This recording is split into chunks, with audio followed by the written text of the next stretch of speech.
ang mga aabangan sa Rayos Diaries. Nag-enjoy talaga ako. Sobrang nasulit namin yung time namin guys. Ang kulit naman? Ang kulit naman ni Bebe? Hi! Ayan si Doc. Doc, ikaw nang bahala sa akin yan.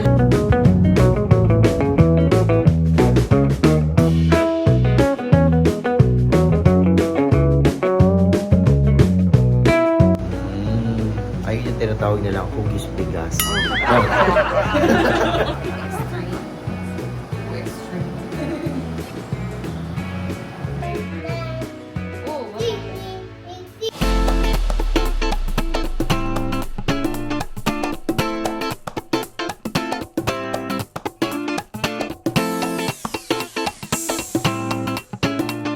Good morning!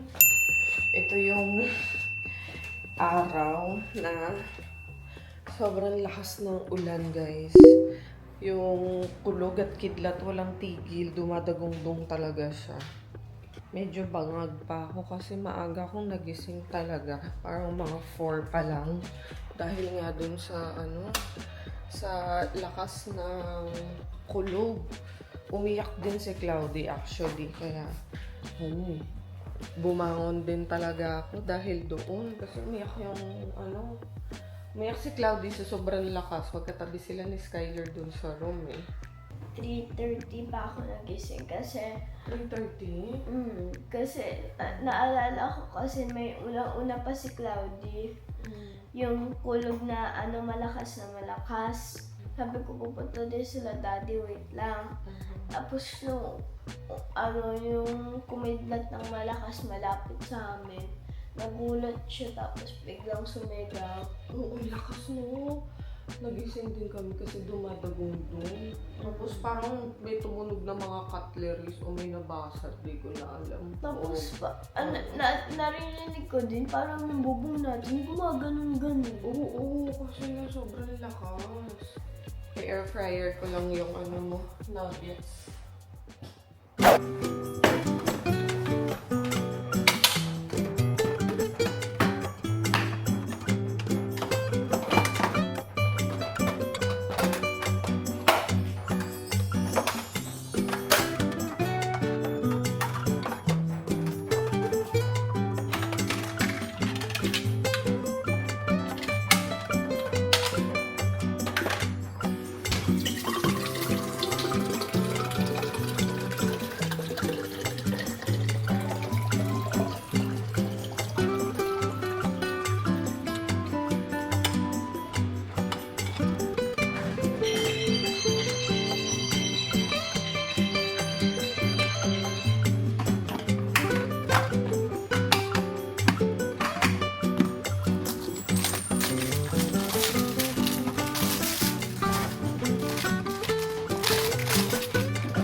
May pasok sila guys. Unfortunately, kahit napakalakas ng ulan, wala pa rin suspension ng classes.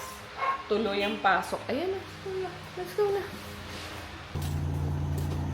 Love you, ate.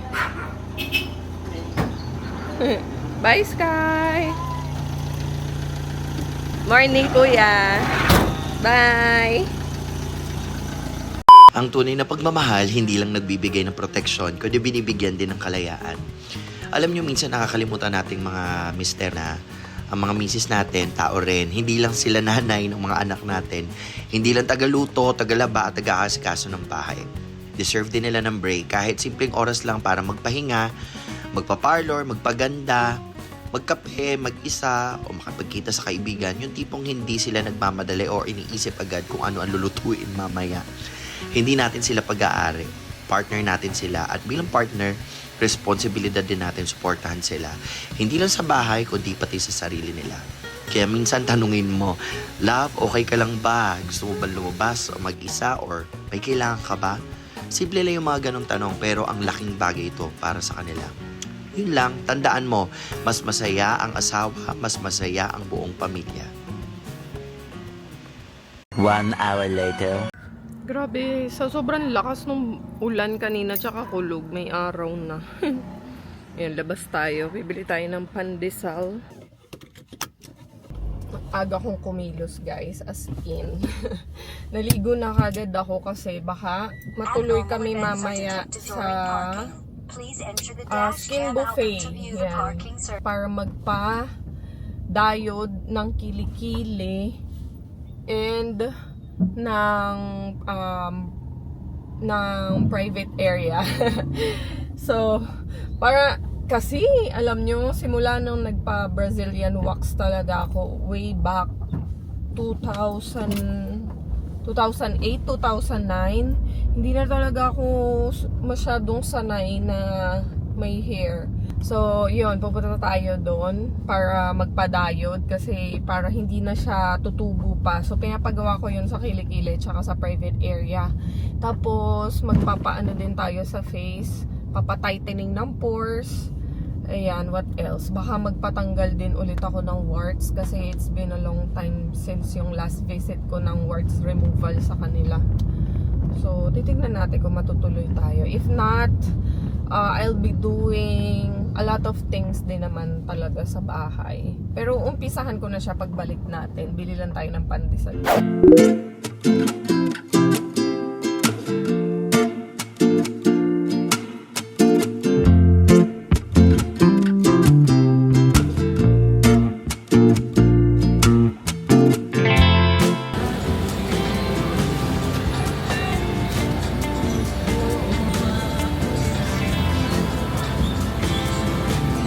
Oh, sayang. Salamat! Parang walang pasok yung eskwelahan dito sa amin. Sa may Gulod. Novaliches Gulod. Kasi pag ganitong oras, hindi ko alam. Pero, usually kasi ganitong oras, ano pa lang naman, no, 7:45. Sila Skylar nasa school na. Wala naman ding announcement. Si Cloudy, mamaya, papasok na rin yun sa school. Pero usually kasi, pag nag-announce, nagpa-follow din naman yung school nila Sky sa directives ng local government, kahit private sila. Sumusunod sila doon. So, titignan na lang natin mamaya. Pero, gumanda-ganda na yung panahon eh. Oh. Lumabas na yung araw. Pero medyo makulimlim pa rin talaga. Tsaka, medyo cloudy. Yun lang. Natatakpan yung araw. Maandar kasi yung yung clouds. Eh, ayaw pang tumayo ni Jet. Antok na antok pa siya. Maaga din kasi yung nagising dahil nga doon sa napakalakas na kulog at kidlat. Hindi ako kakain ng tinapay kasi I feel bloated actually dahil last night nasa Vikings. May bagong bukas kasi na Vikings dito sa Fairview Terraces. And nag-aya si Kevin kumain doon kagabi. So, dami kong nakain. Kaya hanggang ngayon busog na busog pa din ako. Sabi ko hindi na ako magbe-breakfast. Yung tinitake ko guys, na glutathione, iniinom ko siya tuwing morning dahil nga maaga akong gumigising, di ba? And iniinom ko siya habang wala pang laman yung stomach ko dahil mas effective siya pag ganun mo siya tinik. And hindi ko siya nilalagay sa water. Tinutunaw ko lang din siya sa ilalim ng tongue. And by that, mas mabilis siyang ma-absorb. The brand is Real Gram Blow On 750. Mabibili nyo to sa SK Beauty website. Yan, yung Super K Beauty website. Mag-iisang buwan na akong umiinom nito. Actually, ano yan eh, 2 box. Ayan, tigisa kami ni Jet. 2 box to guys. Actually, naka-1 buwan na nga yata ako eh. Kasi ano na eh, naubos na namin yung isa, pero mas consistent akong umiinom. Ito, nabuksan na din namin yung second box. And, meron na siyang 20 pieces na lang yung natitira. Napakaganda nito sa akin guys. Super effective siya sa akin, lalo na sa mga tigyawat ko. That is also the reason why hindi na ganun ka lala yung mga tigyawat ko. Meron pa din akong mga acne because meron akong PCOS, pero hindi na siya kasing lala kaysa dati. Mas kalmado na siya ngayon. At saka yung skin ko, nakita nyo din naman kanina bago pa ako maglagay ng sunscreen. Pero before that, Umiinom muna ako ng collagen. Collagen tablet. This is the brand from Habit. Mabibili nyo to sa Watsons. Si Jet din umiinom niya. Tapos, sinusundan ko siya nito. Yung Goli na apple cider vinegar gummies. Nakakatulong daw kasi to para sa pag-digest. So, for easy digestion and plus alam nyo naman din yung mga benefits ng apple cider. After kong uminom ng water, tsaka ko iti-take yung glutathione drink. Good morning, Cloudy! Ginising ko na siya. Diyos ko, 10:30 na. Tulog pa rin. Dapat nagkakain ka na talaga ngayon. Kaya ginising ko na siya eh. Gusto mong, ketchup? Ha? Sarap naman. Pray na muna, dali. In the name of the Father, the Son, the Holy Spirit.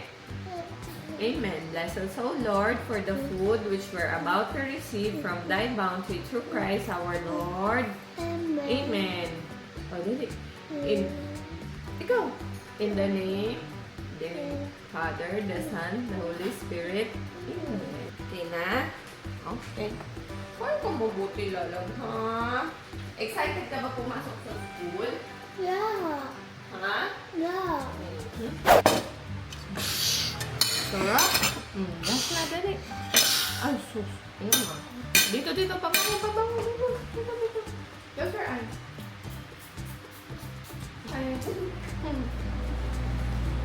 Bigay mo to kay teacher, anak ha. Ito, okay? Tapos ito na yung reply slip ni mama.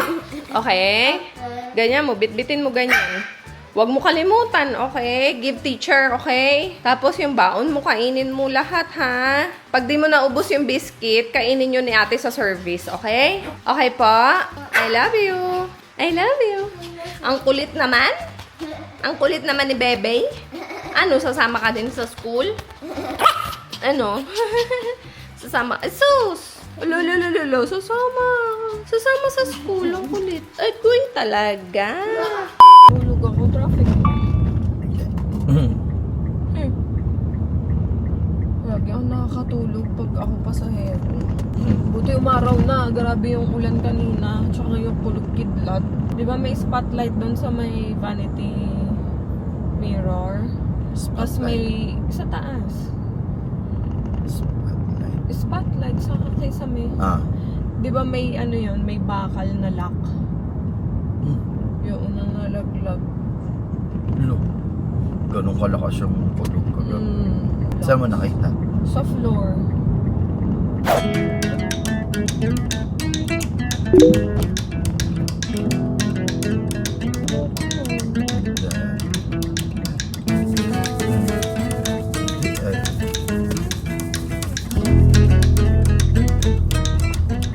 Ayan na. Dito na tayo, guys. Skin Buffet.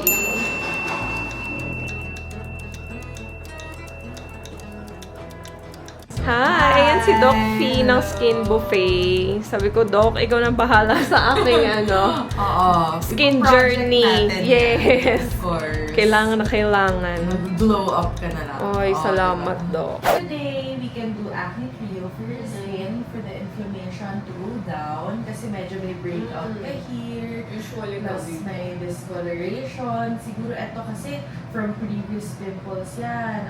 Post-inflammatory hyperpigmentation. So, medyo namumula pa siya. So, i-calm down muna natin yung skin mo. Let's start with a good base. So, we can do your facial today. The Acne Trio includes the facial and then may LED light din siya para mag-subside yung inflamed areas. And then, after that, then we can start with the skin boosters for you. Ano ba? Facial or you want laser ba? No naman. Tapos may gusser na ka dito. Ito. Pwede ba yun yung ginagawa? Para lang medyo... Sa double chin. Sa double chin. Pwede ba tayo mag-meso ba? Yun, meso lipo injections natin. It's premium meso lipo. Tapos, hindi ka naman takot sa injection. Hindi na. Okay, good. So, i-inject ko lang dito sa area na to, dun sa double chin mo. And then, thereafter, may machine na magsispread ng gamot. May heat na rin siya. Just then. Okay. Yay! Skin buffet.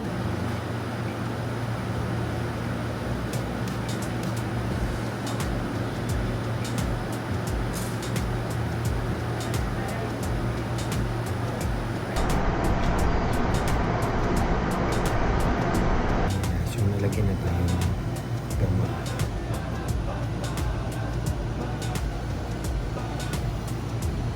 Ayun naman yung next procedure natin. Itong babako. So, yun yung nasa lipo tayo. Ayun, itatry natin yan.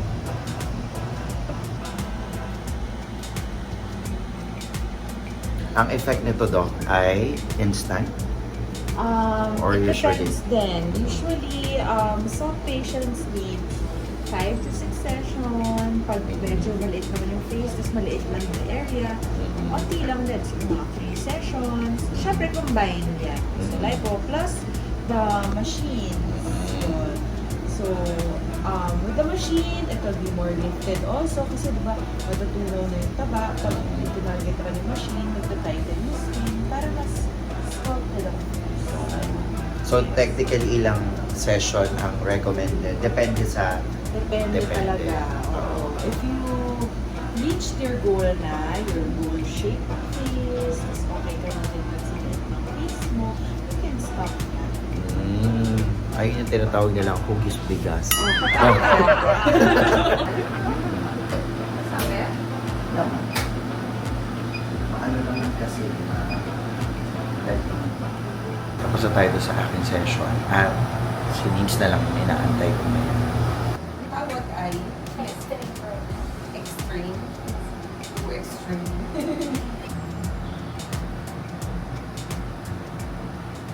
Two hours later. Nakakatawa. Feeling kong ganda-ganda ko. Feeling ko napakalinis ng face ko. Thank you. Ay, water. Salamat. Ano mo? Ha? Chastin. Si Karen. Salamat, Karen. Si Chastin. Bisitahin niyo sila dito, guys. Skin Buffet. Located dito sa may Hollywood building along West Avenue. Malapit lang yan, guys. Accessible sila sa road. Kaya madali nyo makikita yung building nila. Skin Buffet is open from Monday to Saturday. ano oras? 12 p.m. Ayan, 12 p.m. to 8 p.m. Monday to Saturday. Follow nyo sila sa Instagram, tapos pwede kayo doon mag-DM ng inquiries nyo and pwede din kayo doon magpaset ng appointment. Ayan. Mama Janice, I miss you. So, may tinatayo dito mga poste. Sabi ni Jet, baka daw MRT yan. Hehe, galing no? Nag-enjoy talaga ako dun sa time kanina. Sobrang nasulit namin yung time namin ngayon habang nasa school yung mga bata. Pagkasundo kay Cloudy kanina, umalis na rin kami agad. And then, diretso na kami dyan sa skin buffet. Treatment na agad. So, for 4 o'clock, tapos na yung treatment namin parehas. Yung mga bata darating sa bahay. Actually, nakarating na sila sa bahay. Dumarating yun ng 3:45 eh. Sabi ko kay Sky, gawin niya na yung assignment niya, umpisahan na niya. Bisitahin niyo yung skin buffet. Matagal na talaga ako sa kanila, as in, pandemic pa. Or bago pa yata mag-pandemic, skin buffet baby na ako. Hindi lang talaga ako nakakapunta dahil warde-warde yung schedule ko. So, ngayon nga na nag-grasp ko na yung routine ko and na pagtutuunan ko na ng pansin yung mga bagay-bagay, nako-compartmentalize ko na sila ng mas maayos ngayon. Ayan, isa yan sa mga goal ko talaga na magkaroon ng ng skin treatment maintenance para sa sarili. A few moments later. Sit na, Club! Next ka na! Purple! Actual time is 8:12 p.m. Military time, yun yung normal time. Pero PM yan, no? Ito AM. Ka- 10:20. China is same time. Very good. Oh, what happened? 10:21. Ayan, Malaysia. nakatapos na kami ni Sky. Okay na din ako. Sakto habang nagbubuk si Sky, naghuhugas na ako ng mga pinagkainan sa kitchen. So, nire-ready ko na yung uniform ni Sky for tomorrow. Yung kay Cloudy, naka-ready na siya nandun sa taas. Ibababa ko na lang siya bukas.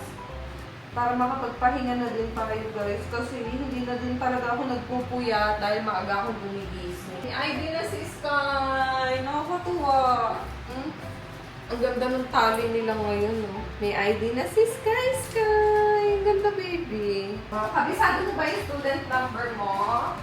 Wala pa atang binibigay na student number. Ano ka ba? Meron kang student number last year pa. What? Nag-purge na yung mga tigyawat ko, guys. Kasi ganyan talaga usual yung skin ko pagkatapos niyang i-facial. Nag-purge siya dahil yung mga hindi nakalabas na dumi or hindi natanggal ng mga whiteheads and blackheads yan. Magkukumahog sila ngayon na lumabas. Kaya namulan na sila kagad. Pero ang sarap ng facial sa akin kanina. Dapat kasi regularly yan ginagawa para nalilinis talaga yung skin. And yung mga machine na ginagamit nila doon to help dry out the pimple, to help maintain yung balance ng skin para hindi siya masyadong oily, hindi rin siya masyadong dry. Dapat kasi talaga ginagawa yun para in the long run, after mga 2 to 3 months, makikita mo, subside na yung mga acne and maganda na yung skin condition mo. So, ang susunod kong treatment nito is after 2 weeks. Hopefully talaga, no? Dahil nga naayos ko na yung schedule ko, talagang mapuntahan ko siya. So, anyway, yan. Maraming salamat ulit Skin Buffet for taking care of our skin. So, yun. Follow nyo sila, guys. And pag mayroong mga promo, sasabihan ko din kayo. It's been a very long day today. Yung mga bata, nandun na natutulog na sila sa room. Ako din, kakatapos ko lang maghugas ng mga pinagkainan namin ng dinner. Kaya, magpapahinga na rin ako, guys. Kasi dapat on time din ako natutulog para the following day energetic and very calm ang aking mind and body. Thank you so much guys for watching. Kita-kits ulit tayo sa sunod na vlog.